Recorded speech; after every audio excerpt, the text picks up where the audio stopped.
어떤 할머니가 한 분 계시는데요. 젊었을 때 전쟁으로 남편을 여의고 어린 자식들을 혼자서 키우느라고 하루하루 먹고 살기 위해서 몸부림을 치며 살았던, 그래서 삶의 대부분을 이 슬픔과 절망 속에서 살았던 할머니가 한 분 계셨어요. 날마다 지고 가는 삶의 짐이 너무나 무거워서 웃음보다는 눈물이 터질 날이 너무 많이 있었습니다. 그러나 세월은 흘렀고 자식들도 결혼하고 손주들도 낳았어요.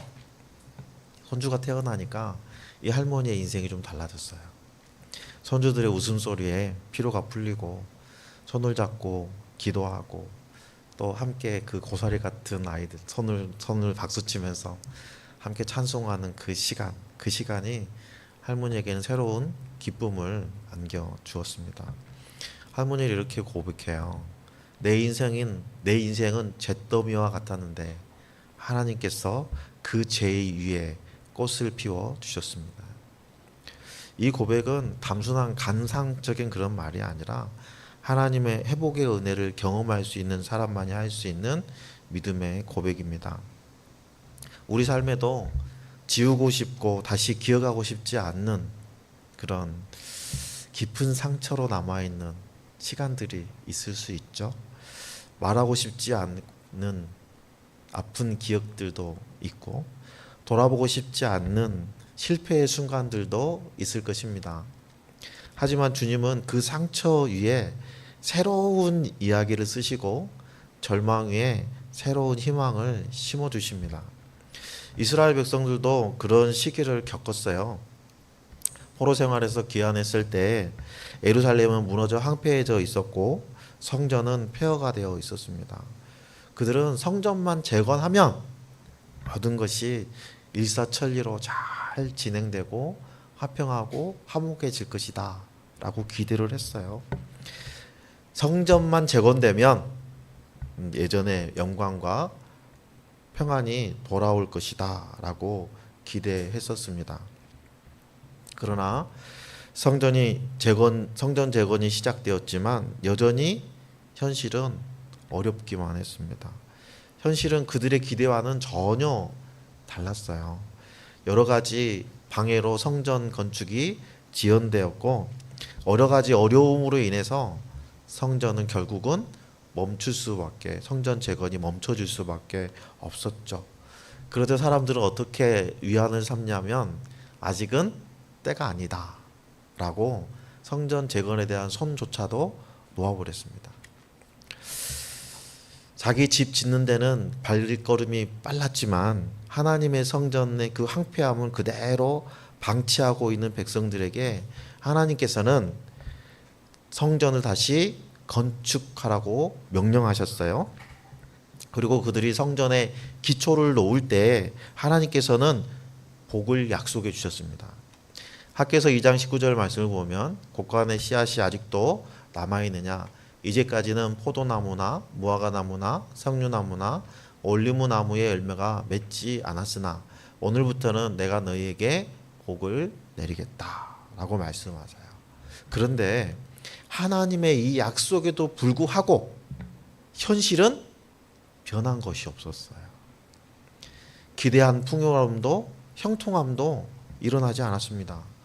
그들의 신앙은 여전히 형식적이었기 때문에 변화될 수 없었던 거예요. 그렇게 2년의 시간이 흘렀습니다. 그리고 오늘 우리가 읽고 있는 본문 말씀의 배경이 바로 그 2년의 시간 뒤의 시점이에요. 이 말씀은 2년이 지난 시점에 우리가 읽는 스가랴 8장 말씀을 주어졌는데요. 오늘 말씀은 단순한 이스라엘을 향한 격려 말씀이 아니고요. 절망을 희망으로, 눈물을 기쁨으로 바꿔주시는 하나님의 약속의 말씀, 회복의 말씀입니다. 오늘 말씀을 통해서 하나님이 어떻게 절망을 기쁨으로 바꾸시는지, 그 은혜가 우리 삶에 어떻게 작용하는지 깊이 묵상하고 그 은혜 안에서 우리도 새롭게 되는 귀한 시간이 되기를 예수님의 이름으로 축복합니다. 이스라엘 백성들에게는 기억하고 싶지 않는 날들이 있었어요. 그들은 1년에 4번 금식을 했었는데요. 이 모든 금식은 예루살렘의 비극과 관련이 있습니다. 예루살렘 사람들은, 이스라엘 백성들은 열째 달, 넷째 달, 다섯 달, 일곱째 달에 금식을 했는데요.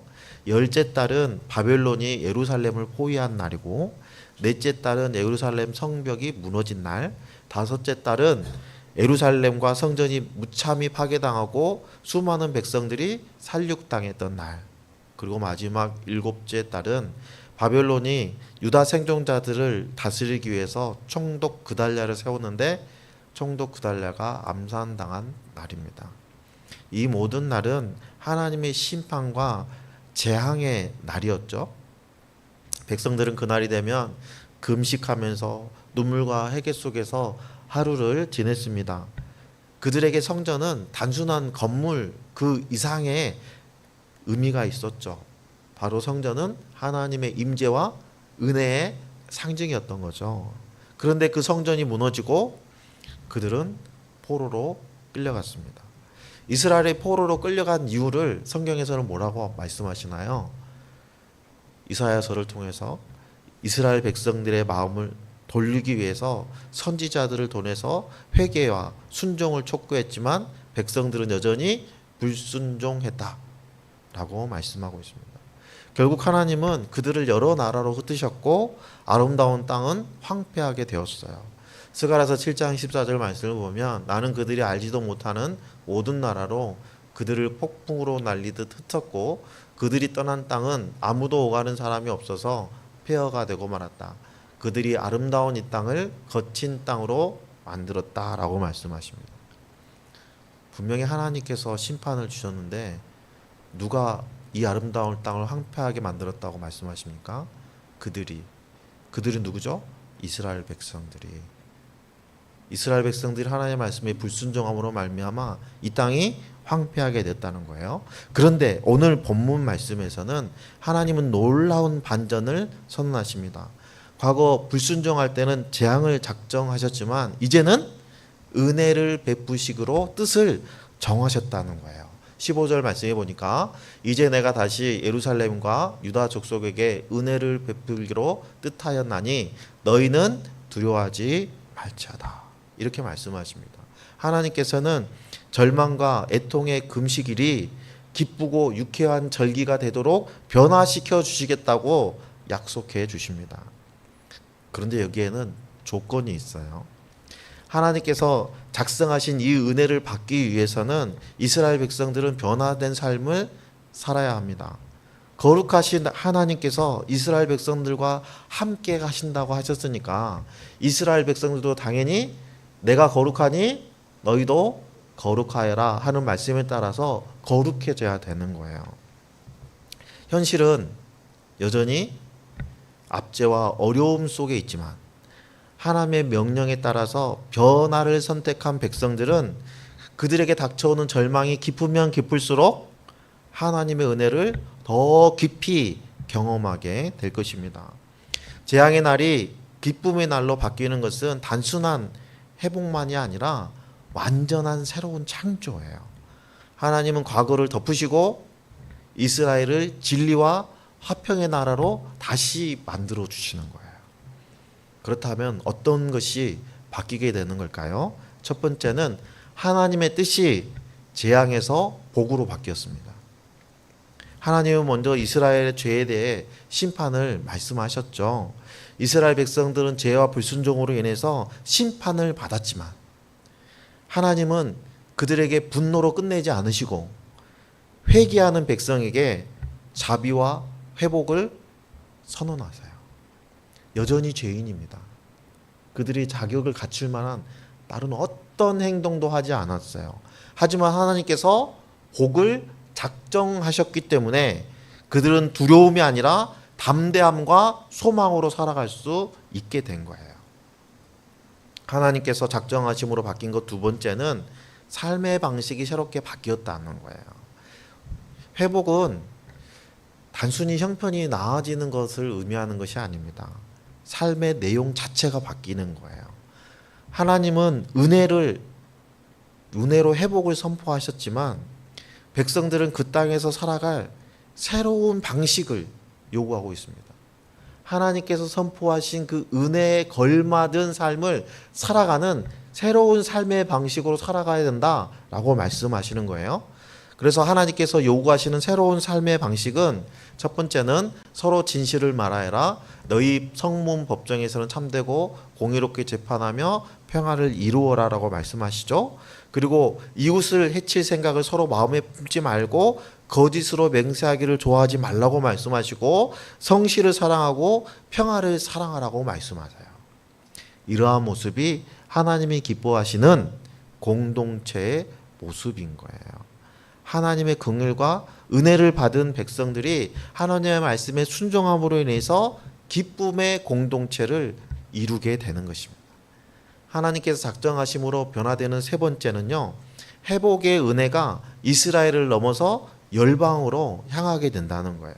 22절 말씀을 보면 수많은 민족과 강대국이 나 만군의 주에게 기도하여 주의 은혜를 구하려고 예루살렘으로 올 것이다 라고 말씀하십니다.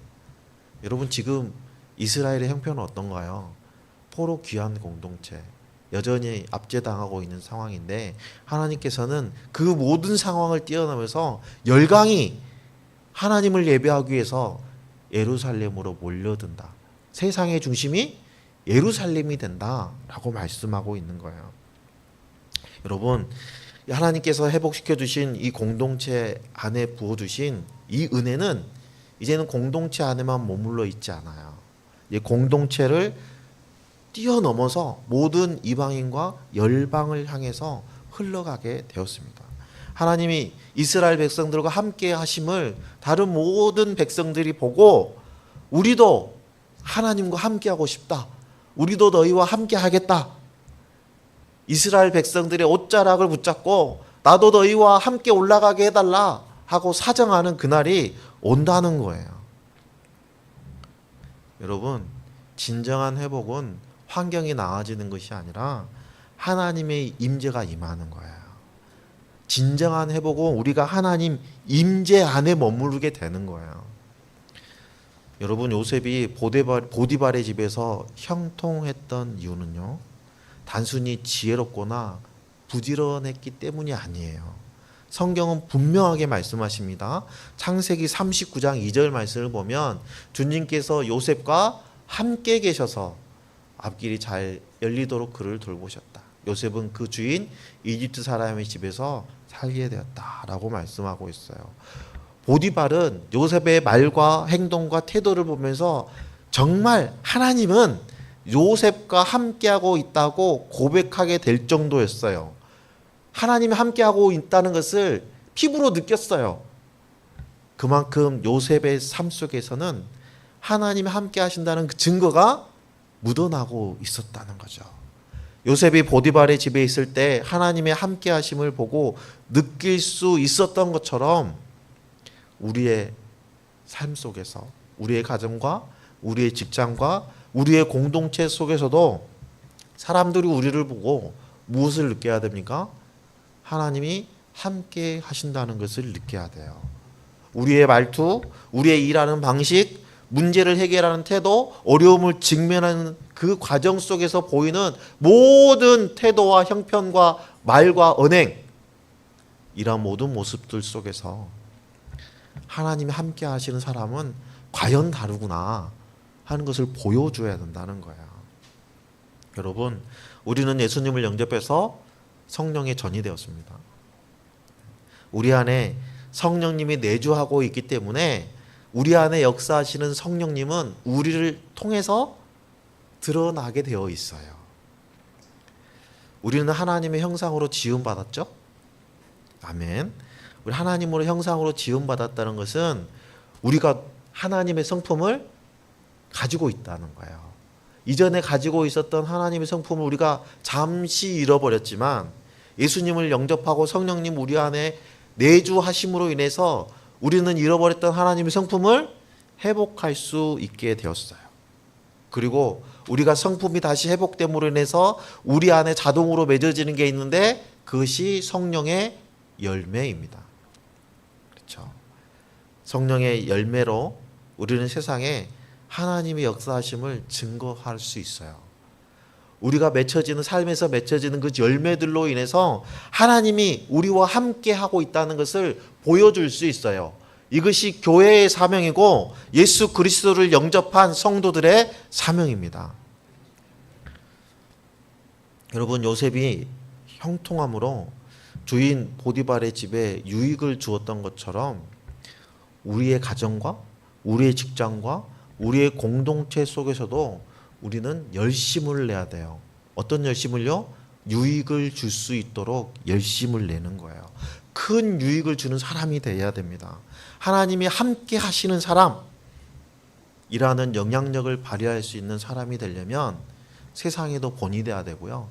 믿음의 가정에서도 본이 돼야 되고 교회 안에서도 본이 돼야 되는 거예요. 그러한 삶을 살아가는 여러분 되기를 소망합니다. 우리는 무엇을 해도 하나님의 영광을 위해서 살아가는 성도들이에요. 다른 사람들이 내 모습을 볼 때 교회에 대한 부정적인 인식을 하게 된다면 우리는 하나님의 이름을 망령되게 행하는 죄를 더하는 거예요. 내가 하나님의 이름을 욕되게 하는 사람이라면 하나님이 나와 함께 하시는 사람이라고 말할 수 있을까요? 하나님이 함께하는 사람, 성령님이 내주하는 사람이 어떻게 하나님을 욕되게 할 수 있겠습니까?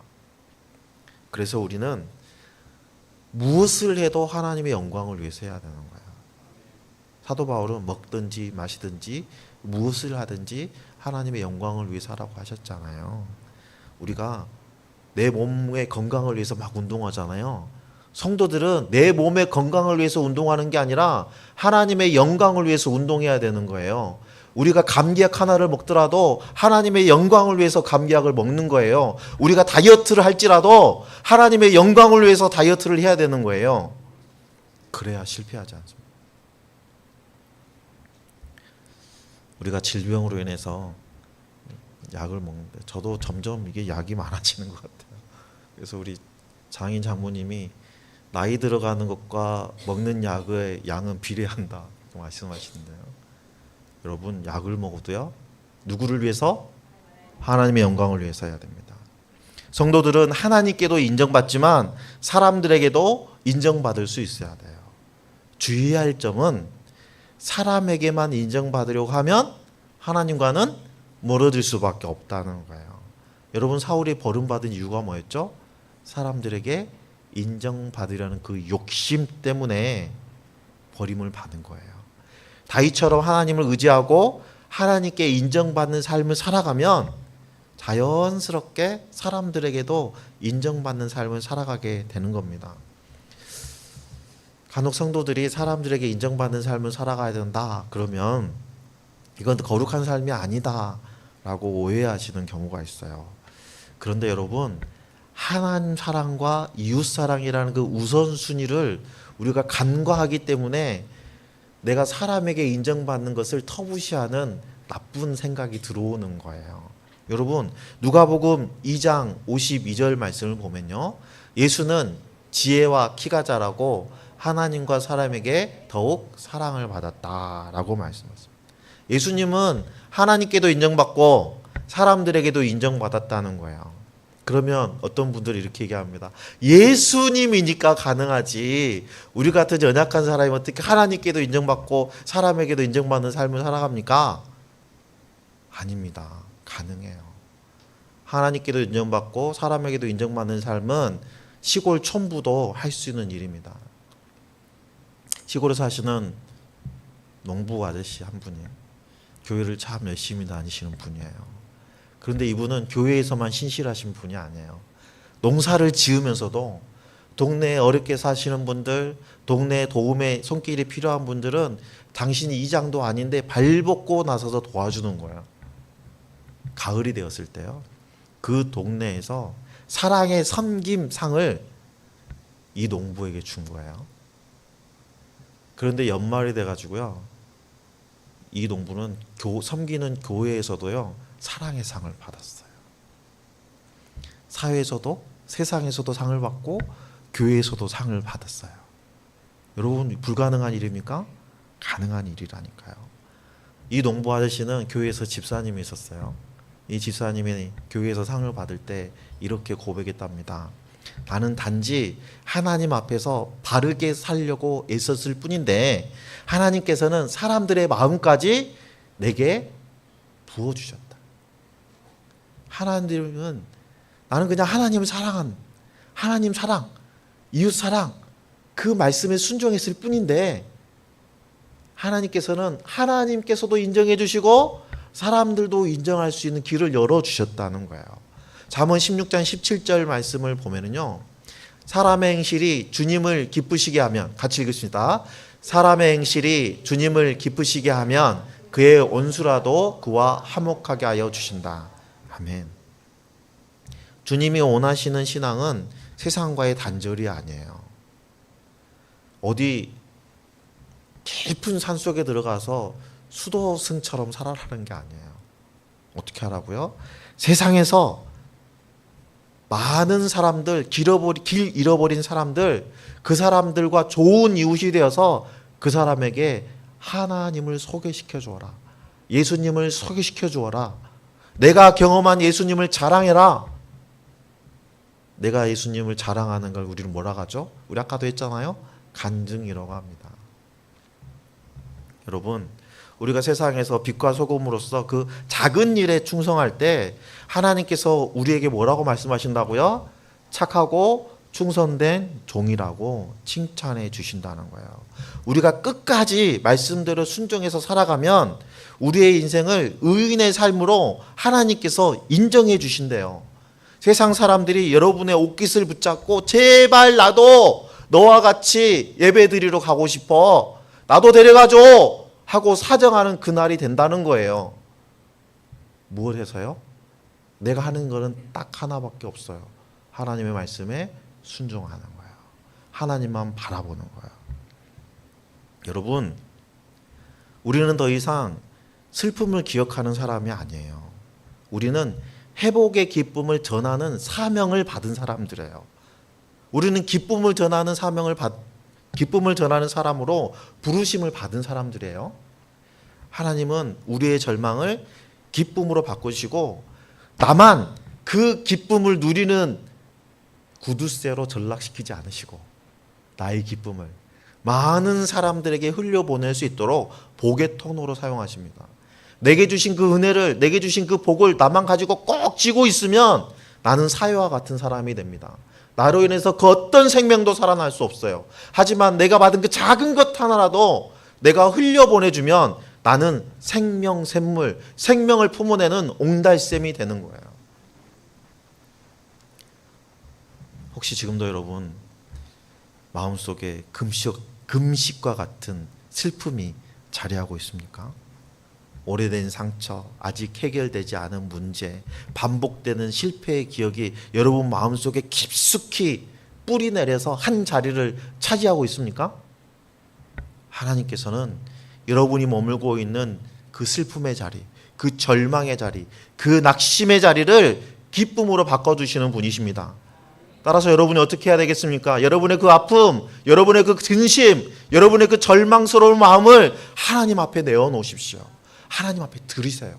상한 마음을 하나님께 드릴 때 하나님은 그 상한 마음에 기쁨을 심어주십니다. 문제는 주님께서 재앙의 날이 기쁨의 날이 되게 한다는 것을 우리가 믿어야 된다는 거예요. 믿음이 없이는 하나님 주시는 기쁨을 누릴 수 없습니다. 우리가 그 믿음 위에 순종할 때 슬픔의 자리가 기쁨의 자리로 변하는 은혜를 누리게 되는 것입니다. 여러분, 절망이 변하여 기쁨이 돼요. 재앙이 변해서 축복이 되는 거는요, 단순한 이야기가 아니에요. 입에 발린 이야기가 아니에요. 말씀을 통해서 우리에게 주신 하나님의 약속입니다. 그렇다면 우리가 어떻게 해야 될까요? 오늘 우리의 삶 속에 있는 아픔과 눈물, 이 모든 것이 주님 안에서 감사와 찬양으로 바뀌는 그 회복을 믿고 말씀에 순종해야 되는 거예요. 우리의 절망이 기쁨으로 바뀌어주시는 그 하나님의 은혜를 누리기 위해서는 우리가 일상에서 진리와 화평을 실천하는 삶을 살아야 되는 거예요. 오늘 말씀의 세 가지를 강조했잖아요. 내가 하나님의 말씀에 순종하고 있는지 알려면 어떻게 하면 좋을까요? 어떻게 하면 쉽게 할 수 있을까요? 아주 간단한 점검 방법이 있습니다. 사람들이 나를 통해서 하나님을 경험하고 있는가? 아니면 나는 내 감정과 내 한계만 바라보고 있는가? 이걸 점검해 보시면 알 수 있어요. 내 삶에 그리스도의 향기가 품어지고 있는가? 아니면 세상과 차이점이 별로 없는가? 이걸 점검해 보시면 내가 하나님의 말씀에 순종하고 살아가고 있는지, 나의 절망이 기쁨으로 바뀌는 순종의 삶을 살아가고 있는지를 확인할 수 있습니다. 여러분, 내게 허락하신 회복이 나만의 기쁨이 되어서는 안 돼요. 다른 사람들에게 흘러갈 수 있도록 여러분이 어떤 결단을 하고 있는지도 점검해 보시기 바랍니다. 하나님은 회복의 은혜를 개인적으로만 누리는 것을 원치 않으십니다. 그 기쁨이 여러분의 가정으로, 그 기쁨이 여러분이 속해 있는 공동체로, 여러분이 속해 있는 그 목장으로 흘러가기를 원하시는 거예요. 그래서 여러분이 일주일에 한 번씩 만나면 감사 나눔을 하는 거예요. 그 감사 나눔을 통해서 여러분이 한 주 동안 겪었던 하나님이 주셨던 그 기쁨을 함께 나누고, 기쁨을 나누면 그 기쁨이 배가 되는 거예요. 여러분, 아무리 하찮은 일이라 할지라도 우리가 진리와 화평의 원리를 기억하고 준수하면 아주 작은 일을 통해서 우리는 하나님의 임재를 경험할 수 있습니다. 하나님의 임재를 경험하면 우리 삶 속에서 하나님의 향기가 퍼져나올 수밖에 없어요. 그러면 다른 사람들이 우리가 품어내는 이 하나님의 향기를 맡고, 아, 하나님은 이 사람과 함께 하시는구나 하고 인정하게 되는 것입니다. 이것이 예수님께서 우리에게 말씀하신 빛과 소금으로서 이 땅을 살아가는 사명자의 모습이에요. 빛은 어둠 속에서 가장 분명히 드러날 수 있게끔 도와주죠. 소금은 존재감이 작아도 그 맛이 확실합니다. 우리는 일상에서 바로 그런 영향력을 발휘해야 돼요. 우리가 받은 은혜를 흘려보내는 사명자의 삶을 살기를 소망합니다. 우리가 열방의 복을 흘려보내는 복의 통로로 부름받았다는 것을 기억하고, 여러분 이웃에게, 여러분 가장 가까이 있는 사람들에게 여러분이 받은 그 복을 흘려보내 주십시오. 그렇게 하기 위해서 여러분이 먼저 좋은 이웃이 되어 주셔야 돼요. 좋은 엄마 아빠가 되어 주셔야 돼요. 좋은 자녀가 되어 주셔야 돼요.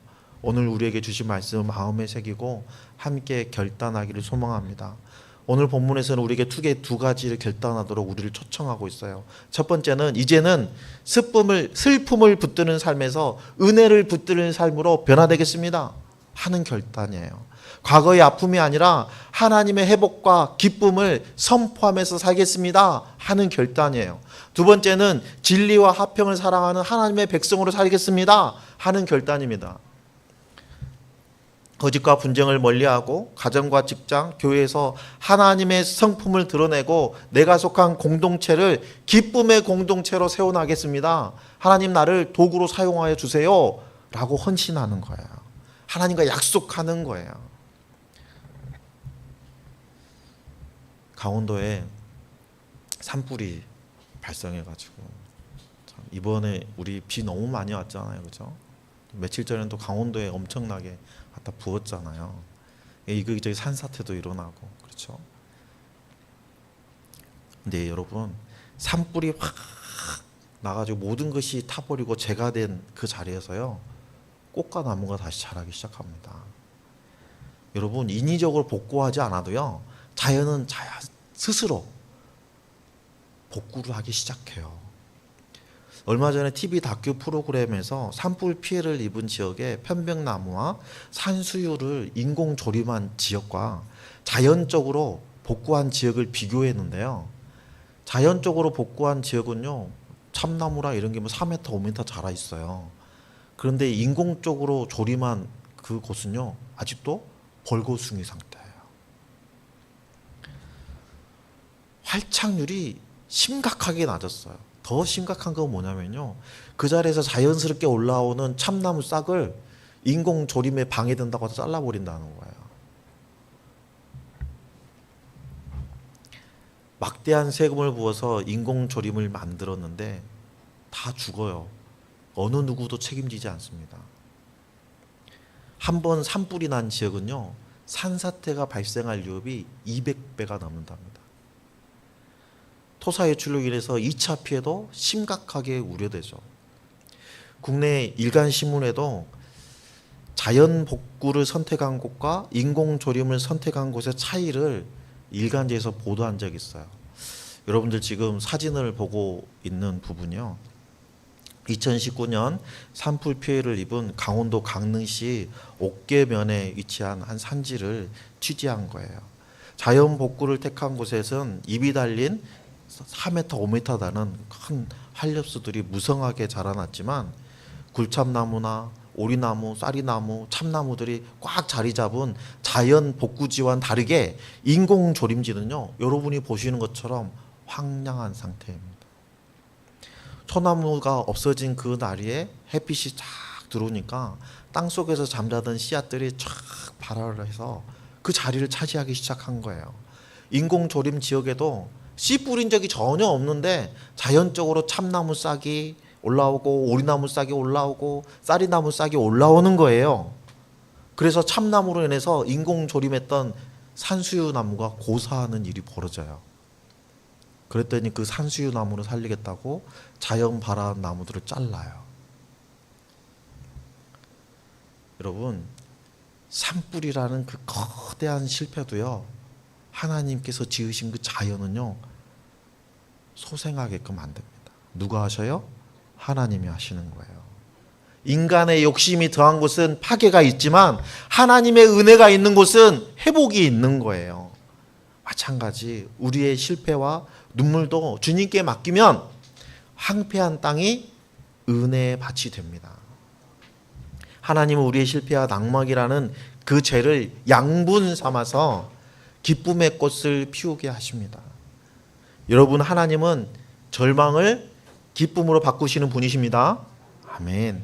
성도들은 모두 은혜를 누리고 살아가요. 재앙의 시대는 끝났습니다.